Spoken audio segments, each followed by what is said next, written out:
Monday morning. Oh boy.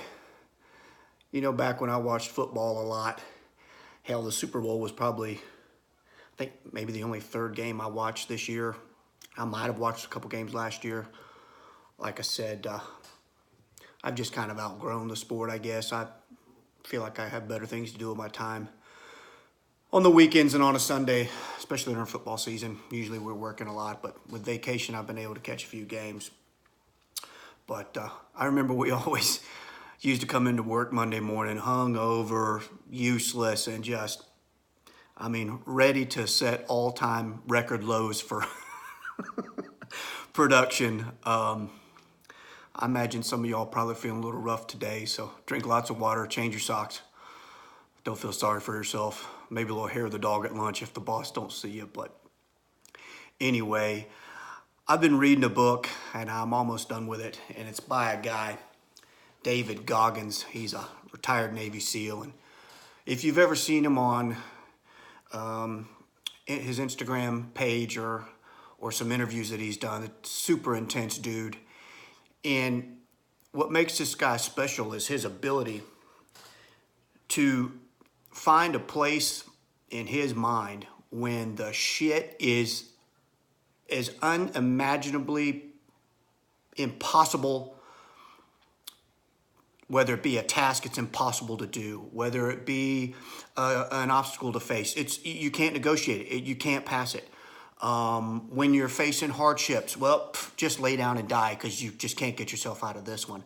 This guy is the master at not only figuring out how to beat the challenge, but just how to completely crush it.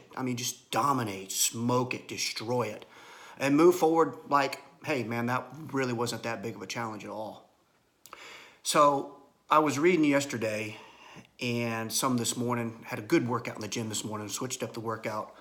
I'll talk about that maybe Wednesday or so. Going back to a classic Arnold Schwarzenegger training split that he did when he won all his Olympias in the 70s.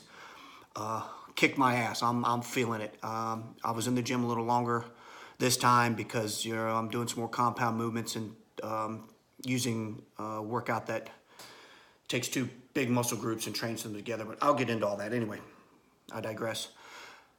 What he does is he talks about how through all the fucking hardships in his life, all the miserable, shitty circumstances that a guy could be dealt, was dealt to this dude. Just make your gut wrench when you read about what this dude went through from the time he was a little kid to even things he faces now as a grown-ass man.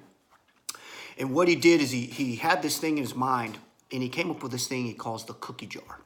Now, what he's done, which is just fascinating to me, first of all, that he has the mental prowess to do it, but the intestinal fortitude to continue implementing these things in his life every day. And we can do it too. He simplifies it just, hey, step 1, step 2, step 3, now kick some ass. So I'll make this quick because I don't want to be on here for more than 5 or 6 minutes. So what he does is he takes all those times in his life where he was just getting his ass handed to him. And he takes those times and he remembers certain things that he did during those times of pain and misery and hardship and suffering and just everything fucking sucks.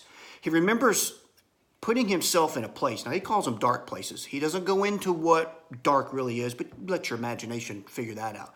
He goes into these places and he asks himself, why am I here? Why is this happening to me?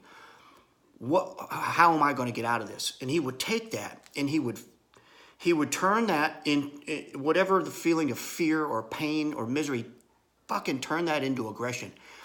And he would harness it into such a fucking strong, fucking positive kind of just this focus, man, this focus of I'm going to crush this.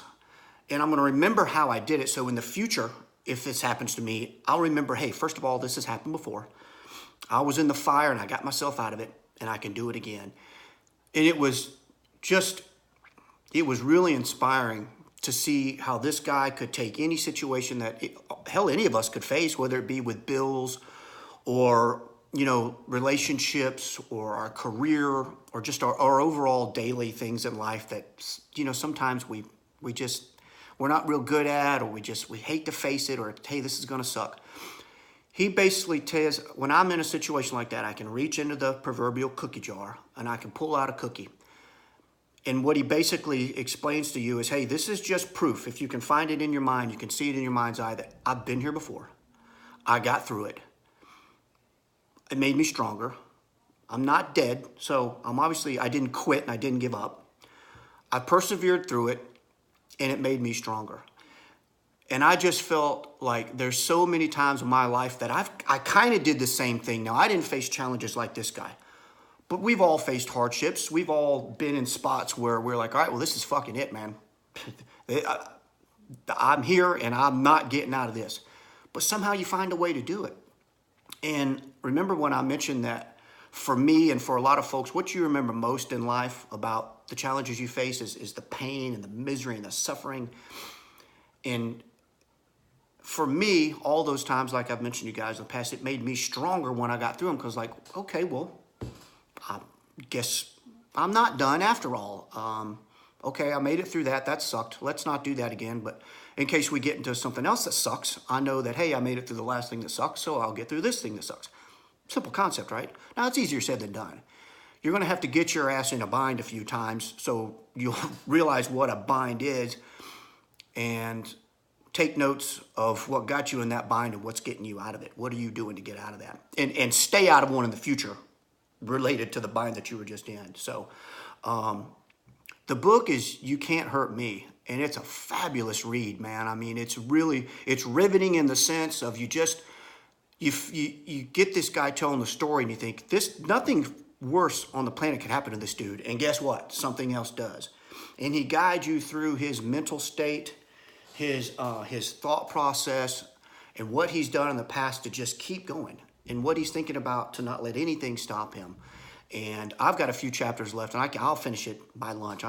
What an awesome read. And I've got some more books coming up in the mail I ordered from Amazon, so I'll give you guys those titles too. One is Ego is the Enemy. Another one is Get Your Shit Together, Guide to Unfucking Yourself, or something like that. Just great stuff that I've reached out to people and asked, hey, what are some of the things you're reading? So anyway, hey, it's Monday. Get your ass up, get it going, do something good today for yourself, for somebody else. Stay focused on overcoming any obstacles you're going to have this week that you may be able to forecast. And fuck, man, always expect the unexpected as well. So felt great in the gym. I'm feeling good with my sobriety. I'm still having a few hiccups here and there throughout the day on, concentrating on the here and the now and the future. I still find myself doing the coulda, shoulda, woulda stuff. I suppose that's human nature, and it really does take about 21 to 28 days to get into the rhythm of changing something that you've done before to changing it to what you want to do in the future. So have a great day, and I'm going to come up with some cool topics this week, and thanks again for the support, y'all. See you next time.